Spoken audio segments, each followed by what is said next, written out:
Bismillahirrahmanirrahim. Assalamualaikum warahmatullahi wabarakatuh dan salam sejahtera.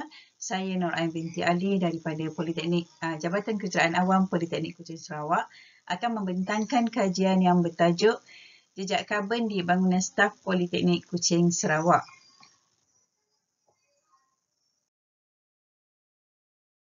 Okey, untuk pengenalan kajian ini dijalankan adalah bagi merealisasikan kehendak Blueprint Smart Green Policy C, di mana kajian ini akan akan mendapatkan kadar pembebasan CO2 di dalam ruang kerja dan seterusnya daripada nilai yang diperolehi, maka tindakan untuk mengurangkan kadar pembebasan CO2 dapat dilaksanakan.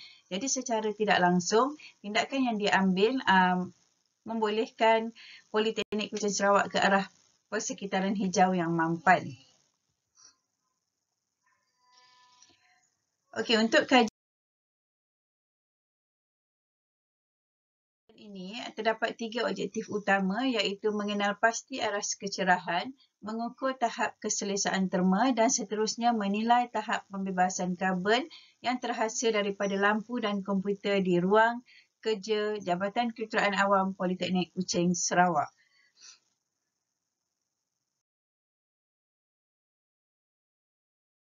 Okey, untuk skop kajian pula, kita memfokuskan kajian ini pada bangunan ataupun ruang kerja, di mana pencerapan dijalankan pada waktu bekerja iaitu 9 hingga 4.30 petang dan keadaan bukaan semasa pencerapan adalah secara tertutup dan jenis pengudaraan adalah pengudaraan secara semula jadi. Okey, ini pula adalah kerangka teori kajian, di mana di dalam kerangka ini menyatakan kesan, pendekatan, kaedah dan matlamat kajian.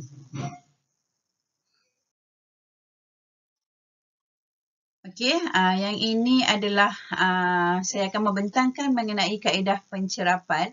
Bagi pencerapan suhu, kita merujuk kepada Ashray Klausa 5.3, di mana pencerapan suhu bagi ruang bangunan pejabat perlulah dicerap pada 15 minit yang pertama, setengah jam yang pertama dan seterusnya sejam-sejam yang berikutnya. Okey, untuk musim pula, pencerapan suhu dijalankan pada musim hujan dan panas dan ianya dilakukan selama 5 hari, di mana yang ini kita merujuk kepada Klausa 7.3.3.3, di mana penilaian suhu boleh dibuat secara tahun, musim dan juga hari. Okey, untuk pencerapan pula kita merujuk kepada SIPC 2015, di mana pencerapan boleh dilakukan secara rawak di dalam ruang kerja tersebut. Alat yang digunakan untuk pengukuran cahaya adalah menggunakan lux meter dan pengukuran suhu menggunakan thermal imager. Okey, ini adalah merupakan gambar bagi lokasi kajian. Seterusnya saya akan membentangkan mengenai dapatan analisis kajian. Okey, bagi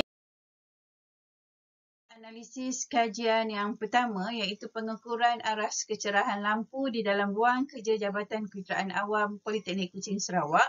Okey, dapat dilihat di sini paparan cerapan terdapat 3 warna, di mana biru mewakili nilai lux yang melebihi 150, hijau pula adalah nilai lux di antara 90 hingga 149 lux dan warna kelabu adalah menunjukkan nilai lux kurang daripada 90. Jadi hasil analisis menunjukkan keseluruhan purata kecerahan ruang kerja adalah melebihi 100 lux. Okey, bagi dapatan analisis untuk objektif yang kedua pula iaitu pengukuran tahap keselesaan terma ruang kerja di Jabatan Kejuruteraan Awam.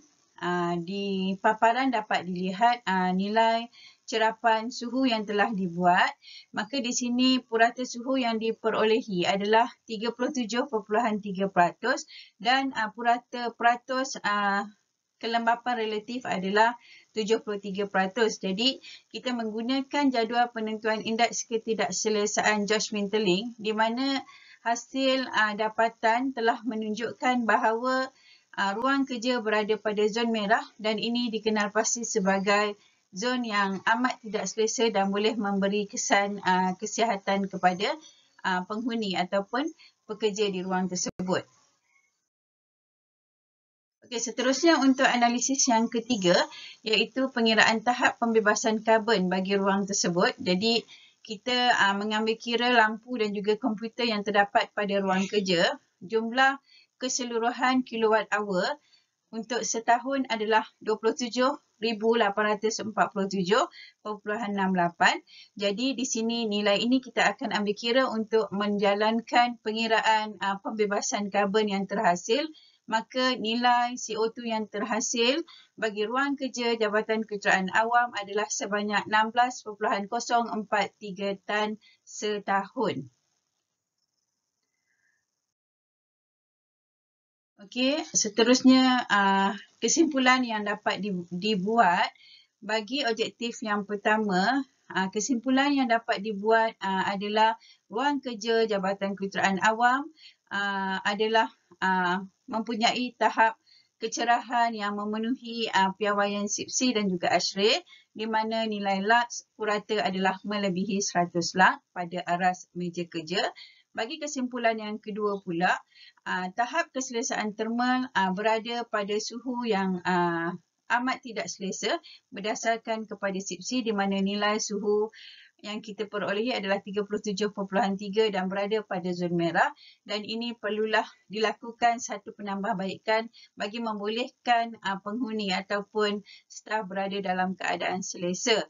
Dan untuk kesimpulan yang terakhir, bagi kadar pembebasan CO2 pula, berdasarkan kepada jumlah yang telah diperolehi, ini menunjukkan bahawa kadar penyerapan CO2 sebanyak 16.043 setahun memerlukan sebanyak 499 pokok bagi menyerap nilai CO2 tersebut. Maka dengan itu, kita haruslah bekerjasama untuk mengurangkan pelepasan karbon dan memelihara alam sekitar bagi menghasilkan persekitaran yang sihat untuk generasi akan datang. Di sini dapatlah dicadangkan bagi membolehkan nilai CO2 diturunkan ataupun dikurangkan, maka kami mencadangkan supaya lampu Kalimantan ataupun fluorescent lamp ditukar kepada LED kerana kilowatt ataupun tenaga yang digunakan oleh lampu LED adalah lebih rendah namun memberi kecerahan yang sama, dan seterusnya penggunaan komputer haruslah digunakan dengan cara berhemah di mana tidak akan ditutup sekiranya tidak digunakan ataupun berada dalam mod bersedia. Jadi kemampuan melaksanakan aktiviti yang mudah ini memberi impak yang besar kepada persekitaran alam sekitar kita semua. Okey. Itu sahaja daripada saya. Sekian, terima kasih.